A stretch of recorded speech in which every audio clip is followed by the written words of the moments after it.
Olá, senhoras e senhores. Sempre bem estar com os senhores. Na aula de hoje, nós vamos ver um assunto bastante interessante, porque trata-se de uma esperança que estava nascendo no meio do povo brasileiro, que foi a eleição de Fernando Collor de Mello, um jovem, enérgico, determinado, promissor, presidente depois de tantos momentos complicados que o Brasil viveu. Então, o povo depositava todas as esperanças em Fernando Collor de Mello. Podemos ver, então, de acordo com a tela, em relação a Fernando Collor de Mello, nós vamos verificar os planos econômicos, as características do governo, obviamente, dele, a abertura para o mercado externo, ou seja, o início do neoliberalismo no Brasil, a entrada do Brasil na globalização e, infelizmente, o processo de impeachment que ele sofreu. E, em seguida, o seu vice, que vai assumir o poder como sucessor, senador de Minas Gerais, Itamar Franco, que vai governar, então, de 1992 a 1994. E aí, principal realização vai ser justamente ajuste econômico-financeiro através do Plano Real. Vamos, então, seguir a tela. Aparece aí o mais jovem presidente do Brasil eleito, Fernando Collor de Mello, que vai governar o Brasil de 1999 a 1992. Os senhores podem observar, através dessa imagem, por exemplo, que é a capa de uma das edições da Veja da época, Collor era chamado de caçador de marajás. Bom, por quê e quem eram os marajás? Quem é que ele chamava? Os marajás nós vamos explicar no decorrer, obviamente, dessa aula. Vamos ver primeiro as características gerais do governo dele. Um minutinho aqui para mim, por gentileza. Primeiro, características gerais do governo dele. E depois a gente vai analisar cada uma delas de acordo com o desenvolvimento e desenrolar de cada uma delas.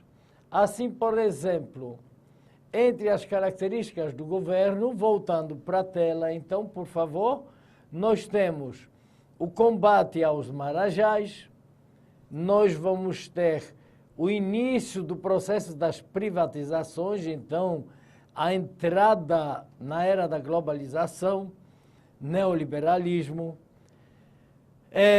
Por causa disso, ele vai abrir as portas do país à concorrência internacional, quer dizer que as empresas estrangeiras vão poder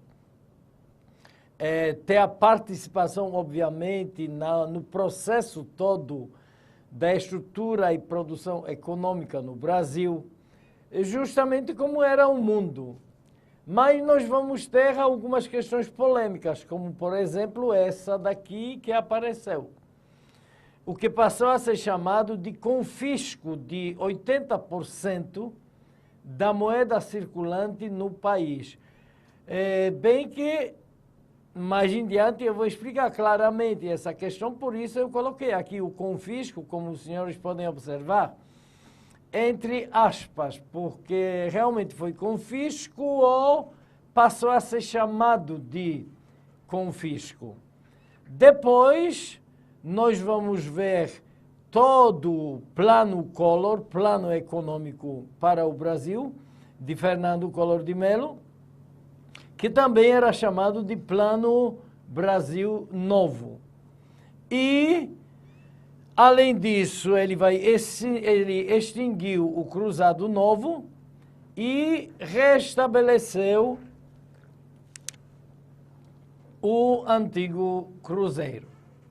Muito bem, vamos então continuar na tela conhecendo todas as características. Primeiro, chamado como caçador. Aliás, olhem aqui, por gentileza. Não só era chamado, como ele se autoproclamava de caçador de marajás. Então vamos ver quem eram os marajás e em que circunstâncias essa caça estava acontecendo. Vejamos na tela então.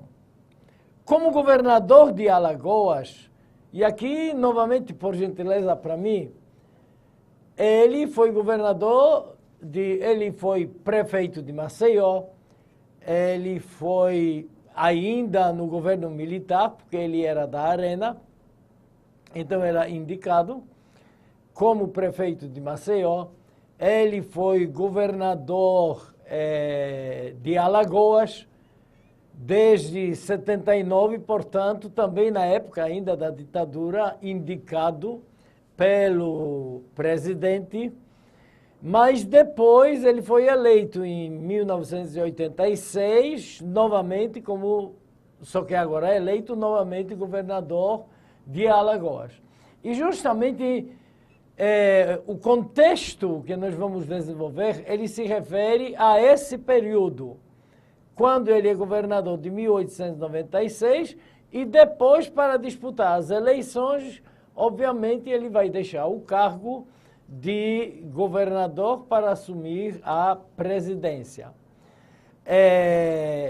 Que episódios eram esses? Vamos voltar para a tela então. Como governador de Alagoas, empreendeu estrategicamente um combate a alguns funcionários públicos que recebiam salários altos e desproporcionais. Então, novamente, vamos olhar para mim. Segundo Fernando Collor, ele achava que muitos funcionários públicos, ainda tem um detalhe, trabalhavam pouco para receber muito. Então, ele começou a adotar uma política de redução tanto de funcionários públicos como principalmente os seus salários e inclusive para criar uma proporcionalidade na remuneração do funcionalismo público de Alagoas.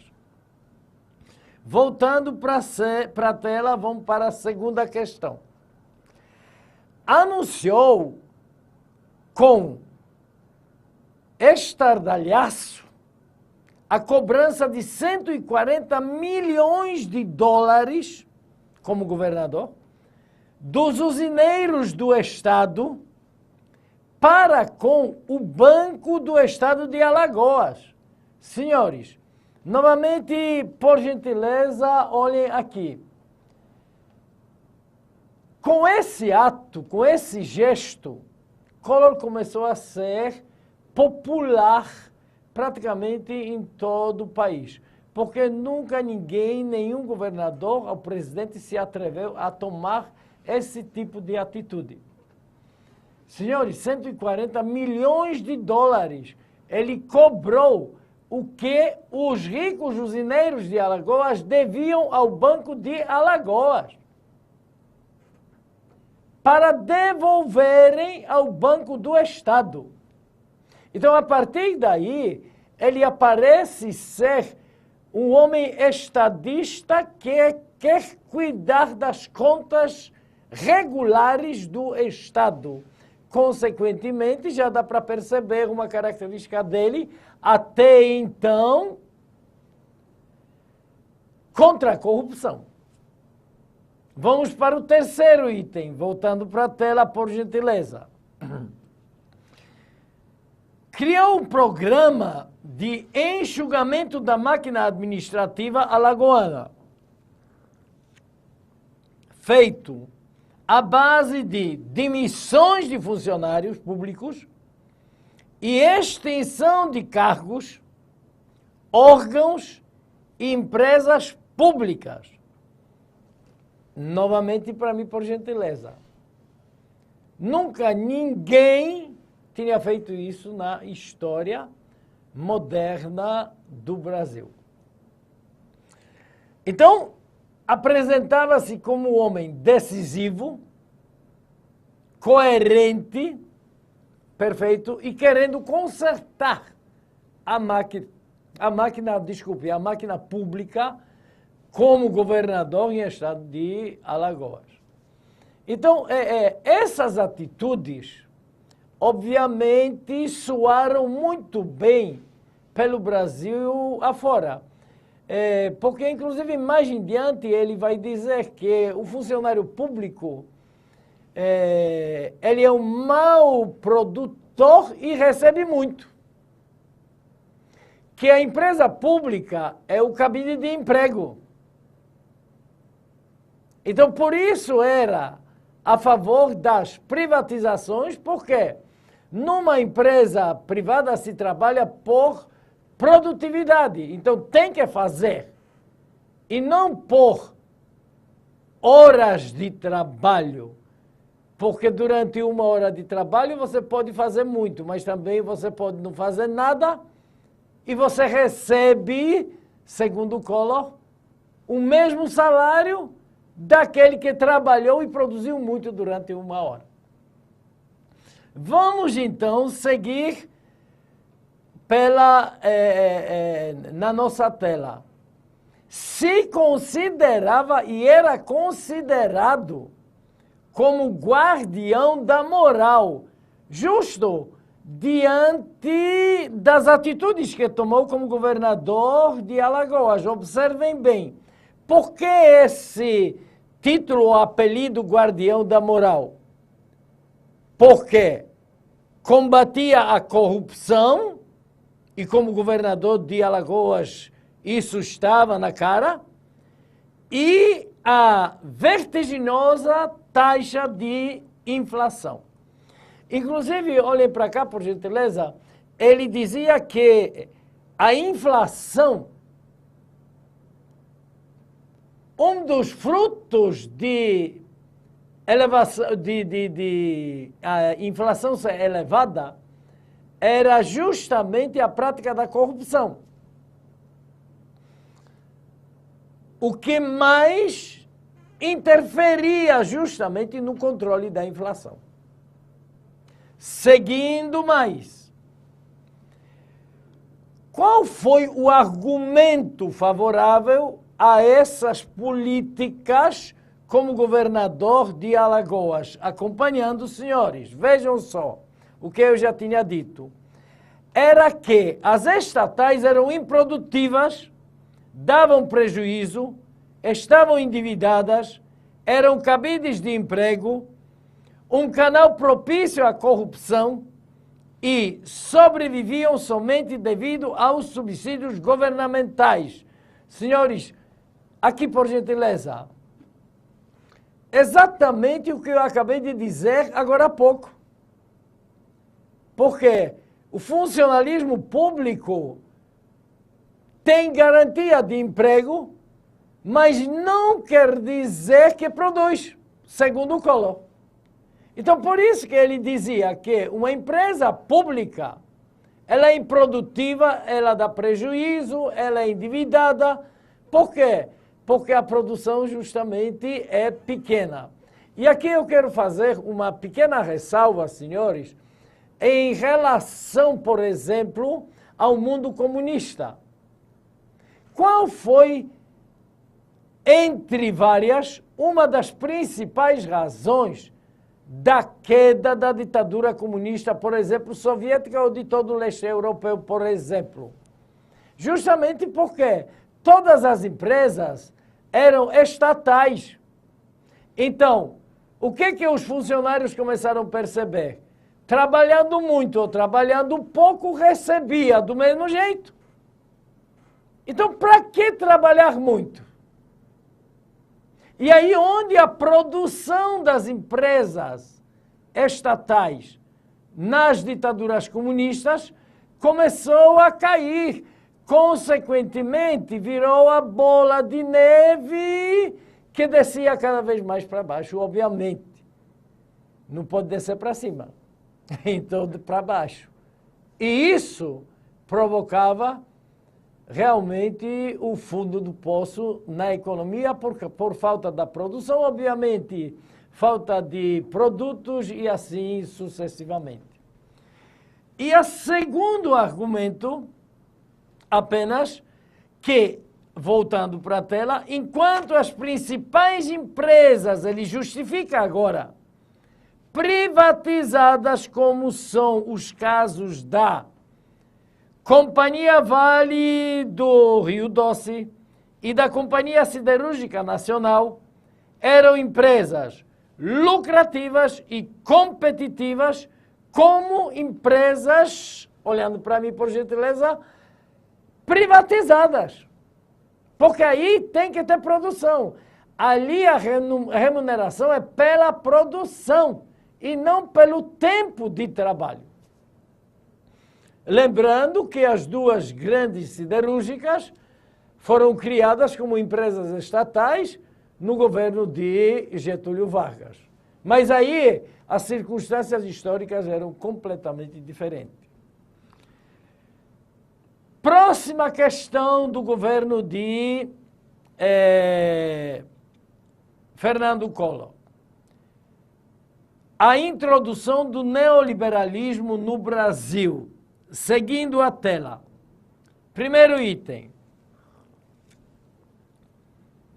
Começou a entrada com gosto de gás de produtos importados no mercado brasileiro, porque ele reduziu os impostos de importação.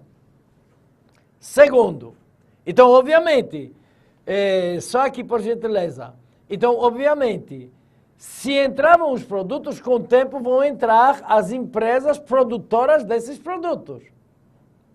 Será que as nossas empresas vão ter a capacidade de concorrer com essas empresas multinacionais poderosíssimas? Segunda questão, voltando para a tela. A oferta de produtos, obviamente, cresceu e os preços de algumas mercadorias caíram ou se estabilizaram. Lógico. Tudo isso para debelar a inflação, é claro. Porque se os preços se estabilizaram, próximo item, passou a incentivar os investimentos externos no Brasil mediante incentivos fiscais. Perfeito! As empresas estrangeiras querendo fazer investimentos no Brasil.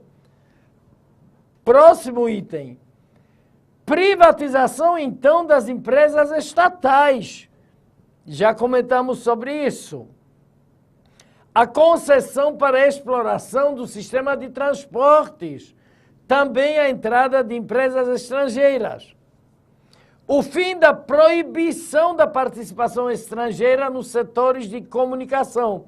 Aí onde começou a onda de computadores, celulares e assim por diante, vindas através das empresas estrangeiras. O fim do monopólio da Petrobras para a exploração do petróleo e, finalmente, a privatização de setores estratégicos ligados à energia e à mineração. Só um segundo aqui, por gentileza. É justamente o Brasil que nós temos hoje. As empresas são superprodutivas, são empresas estrangeiras que têm certas facilidades fiscais e que, obviamente, derrubaram, infelizmente, as empresas nacionais que não tinham capacidade de concorrência, obviamente, com o Brasil ficou globalizado ou neoliberal. Próximo item, o Plano Collor. Medidas do Plano Collor. Aqui nós temos várias. Primeiro, o plano foi anunciado em 16 de março de 1990, um dia após a posse de Collor. Ninguém esperava. As suas políticas planejadas incluíram, vamos aos itens. Primeiro, 80% de todos os depósitos de overnight, das contas correntes ou das cadernetas de poupança, que excedessem a 50 mil cruzados novos, foram congelados por 18 meses, recebendo durante esse período uma rentabilidade equivalente à taxa de inflação mais 6% ao ano. Só um detalhe aqui, quer dizer que durante 18 meses o dono do dinheiro não tinha acesso ao dinheiro. A não ser, no máximo, até 50 mil cruzados novos. Muito bem. Segundo, substituição da moeda corrente, o cruzado novo, pelo cruzeiro. Aí a razão de valores 1 por 1. Terceiro, a criação do IOF, um imposto sobre as operações financeiras, sobre todos os ativos financeiros, transações com ouro e ações e sobre todas as retiradas das contas de poupanças. Então, um impostozinho sobre a movimentação financeira. Você tirou, você botou, você tinha que pagar um determinado imposto. Próximo, foram congelados preços e salários, sendo determinado pelo governo, posteriormente, os ajustes que eram baseados na inflação esperada, obviamente. Próximo, a eliminação de vários tipos de incentivos fiscais para importações, exportações, agricultura, incentivos fiscais das regiões principalmente Norte e Nordeste, da indústria de computadores e a criação de um imposto sobre as grandes fortunas. Observem aqui, senhores, o que nós podemos perceber? Então, realmente ele passou a ter o controle sobre a economia,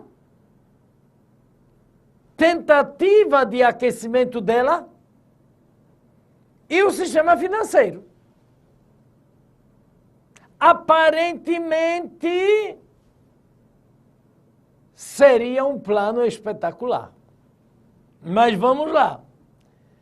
Indexação imediata dos impostos aplicados no dia posterior à transação, seguindo a inflação do período. Então, mais impostos. Aumento de preços dos serviços públicos, como gás, energia elétrica, serviços postais, etc.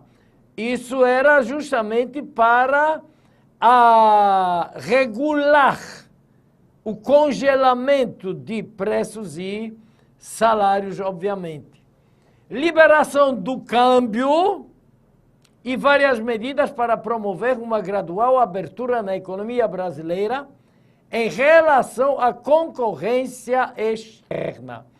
Olhem aqui, por gentileza. Aqui ele exagerou, porque, posteriormente, as empresas externas que vão entrar vão ser as poderosíssimas multinacionais que vão simplesmente esmagar a indústria nacional. Além disso, a extinção de vários institutos governamentais e anúncio de intenção do governo de demitir cerca de 360 mil funcionários públicos para a redução de mais de 300 milhões em gastos públicos administrativos. Então, o governo de Collor, isso tudo, obviamente, elaborado pela sua ministra da Fazenda, Zélia Cardoso. Então, olhem aqui, por gentileza, foi um governo ousado. Ele veio para arrumar. Vamos ver se arrumou? O plano Collor teve algumas falhas, como nós já vimos, como eu comentei. Por isso, veio o plano Collor 2 em janeiro de 1991. Novos congelamentos de preços e a substituição das taxas de overnight com novas ferramentas fiscais que incluíam no seu cálculo as taxas de produção antecipada de papéis privados e federais. Em outras palavras, mais impostos. Uma observação. O plano conseguiu produzir apenas um curto prazo de queda na inflação, que volta a subir novamente em maio de 1991, atingindo 20% a inflação. É porque, senhores, olhem aqui, o plano foi muito rigoroso demais de uma só vez. Então não dava para fazer tanta coisa de uma só vez, tinha que ter uns atropelos. Como se não bastasse, veio então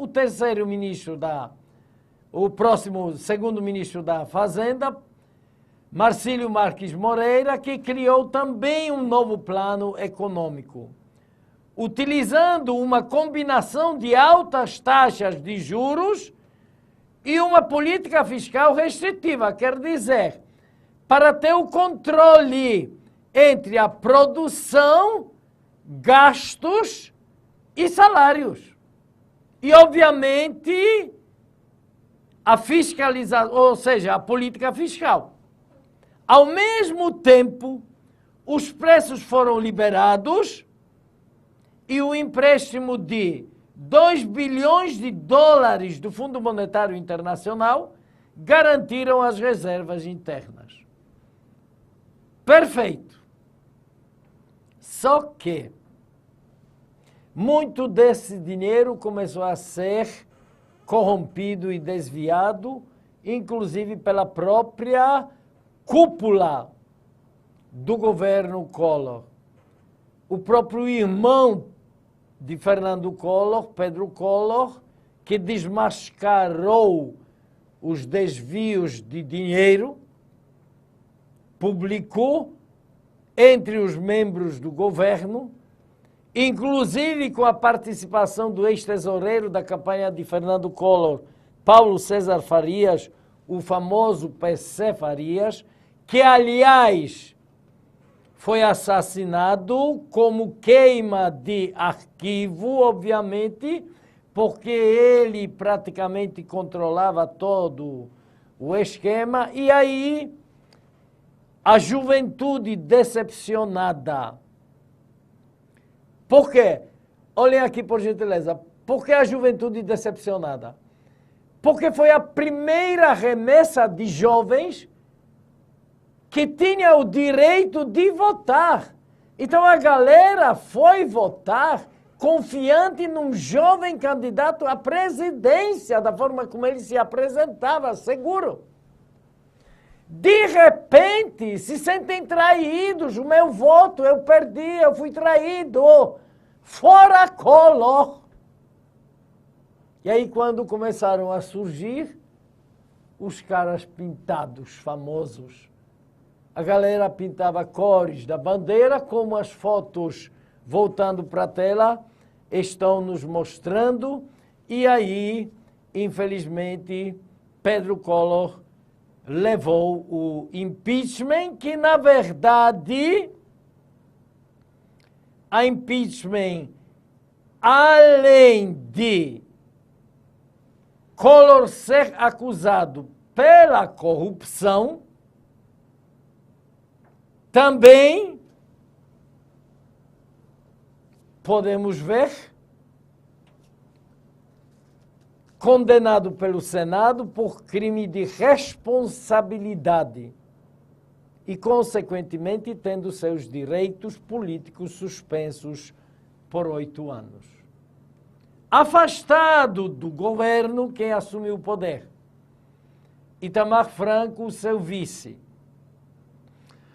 Vejam só o que está aparecendo na tela. Olha só que realidade deixou Fernando Collor para Itamar Franco. Inflação mensal 26%, recessão econômica, desemprego. Mais de 50% da população brasileira na faixa abaixo do nível da pobreza. Fome, literalmente. Por isso, Itamar Franco convoca Fernando Henrique Cardoso como ministro da Fazenda para criar um plano econômico para resolver o problema.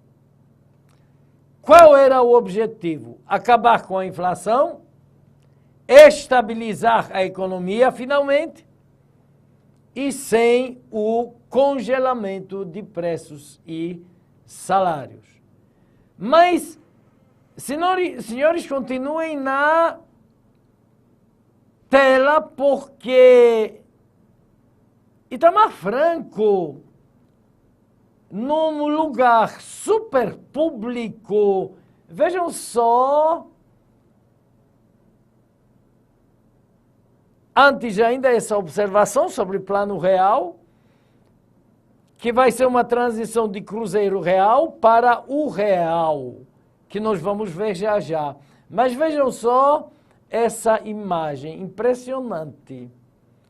Senhor presidente, em local público, no desfile das escolas de samba no Rio de Janeiro. Em local público, o senhor presidente. Quem era, então, o senhor presidente? Como que funcionou o Plano Real? E aqui os senhores podem observar nessa imagem, porque esse plano foi o melhor que todos os outros anteriores. Pelo seguinte,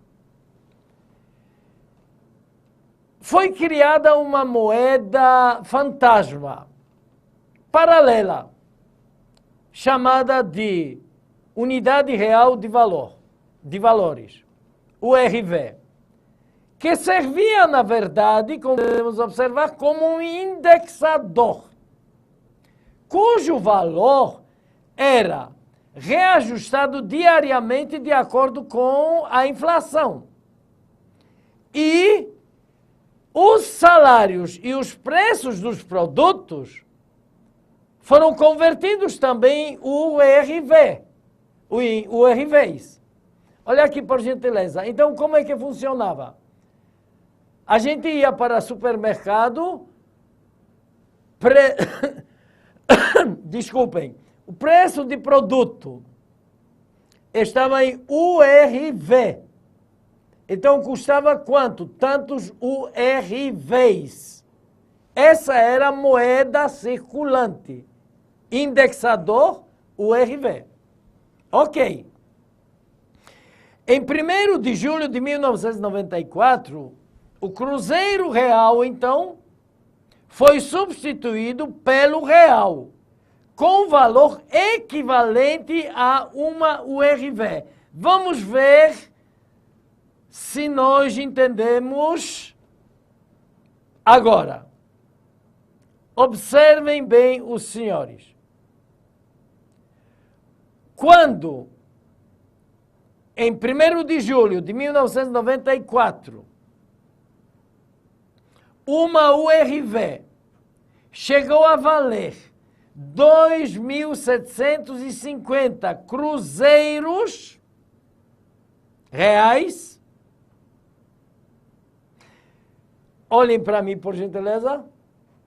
Então, um monte de papel moeda de cruzeiro real, de um cruzeiro real, esse monte chegava a 2.750 papéis moeda.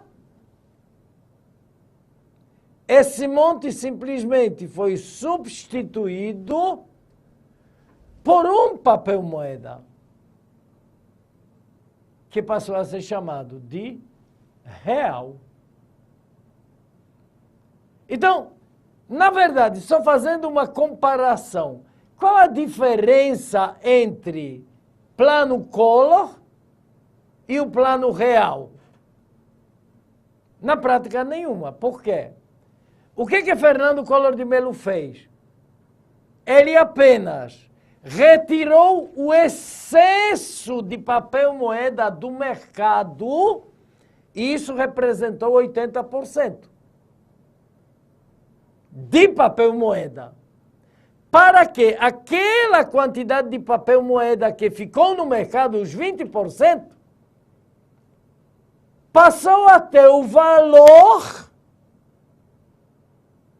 dos 80% que foi retirado. Então, na verdade, foi confisco ou não foi confisco? Não. Por quê? Porque ele deu valor a papel moeda que ficou no mercado, que passou a ter o mesmo valor, só que em termos de quantidade de papel moeda, menor quantidade que antes os 100% de papel moeda que circulava no mercado. O que foi que Fernando Henrique Cardoso, no governo de Itamar Franco, fez? Simplesmente eliminou a quantidade de papel moeda excedente no mercado. Pegou um monte de 2.750